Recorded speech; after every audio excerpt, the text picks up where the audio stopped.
Assalamualaikum warahmatullahi wabarakatuh. Selamat malam. Perkenalkan, nama saya Muhammad Rofi dari kelas 12 MP2 di SMK YP Karya Bangsa. Ingin membacakan contoh artikel kualitas pendidikan Indonesia. Naik turunnya kualitas pendidikan sangat diturunkan banyak faktor.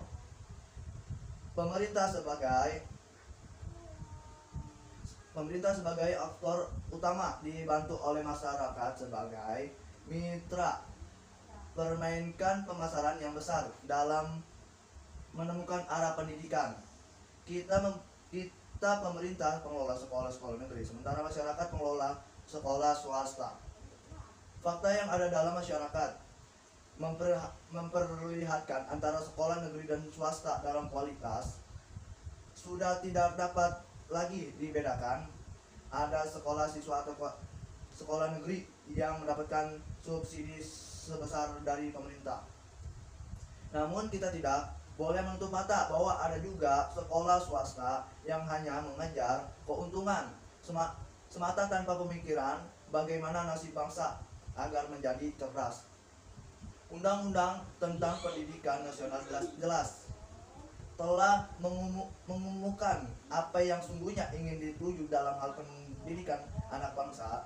Di kedepan secara jelas menyatakan bahwa pendidikan nasional bertujuan untuk mengembangkan potensi peserta didik agar menjadi manusia yang beriman dan bertakwa kepada Tuhan Yang Maha Esa, berakhlak mulia, sehat, berilmu, cakap, kreatif, mandiri, dan menjadi warga yang demokratis serta bertanggung jawab. Bunyi undang-undang ini mengundang makna yang luar biasa jika dapat diterapkan dengan baik dan benar oleh pengelola pendidikan yang ada di tanah air ini.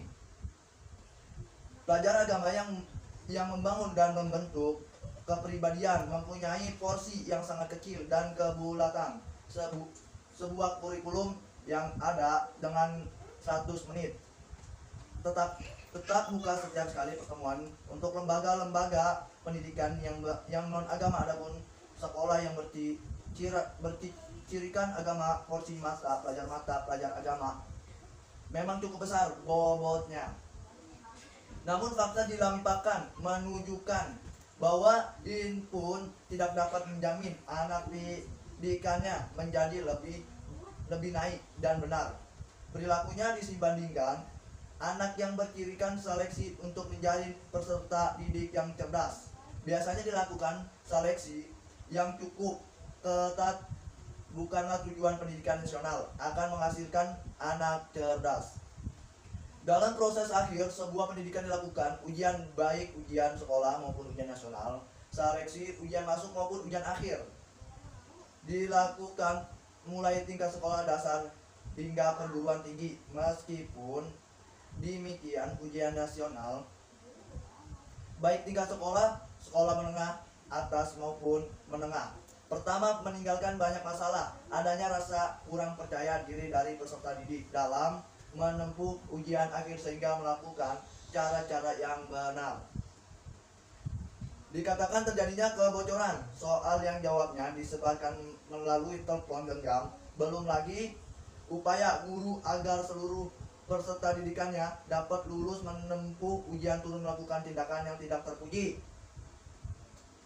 Pertarungan gengsi bagi sekolah agar mampu kelulusan peserta didikannya dalam jumlah yang benar walaupun dengan cara yang tidak mendidik. Guru dan peserta didik tidak menunjukkan ciri sebagai orang yang berakhlak mulia. Terdapat kreativitas yang dikembangkan namun tidak berada dalam aturan yang diharapkan sekolah ataupun lembaga. Pendidikan tidak dapat memenuhi harapan undang-undang sebagai yang telah diamankan. Tempatnya tidak ada perbedaannya yang berarti antara lembaga pendidikan yang bercirikan agama dibanding yang non agama. Lembaga pendidikan yang bercirikan agama terkadang peserta didikannya menunjukkan perilaku yang sangat luar kewajaran. Sebagai rekaman sejarah dalam peristiwa menunjukkan bahwa peserta didik yang bergelar mahasiswa terkadang sebagai motor pergerakan dalam sebuah perubahan, namun tidak sedikit pula yang menorehkan duka dan derita akibat gerakan mahasiswa tersebut. Anarkisme dalam metode menyelesaikan masalah biasa dijadikan sebagai cara yang dianggap efektif dalam sebuah gerakan berulang. Mereka merasa puas cara yang dianggap efektif dalam sebuah gerakan berupa mereka merasa puas bila akhir dan gerakannya menimbul kerusakan bagi pihak-pihak tertentu. Cukup dari saya, sekian. Wassalamualaikum warahmatullahi wabarakatuh.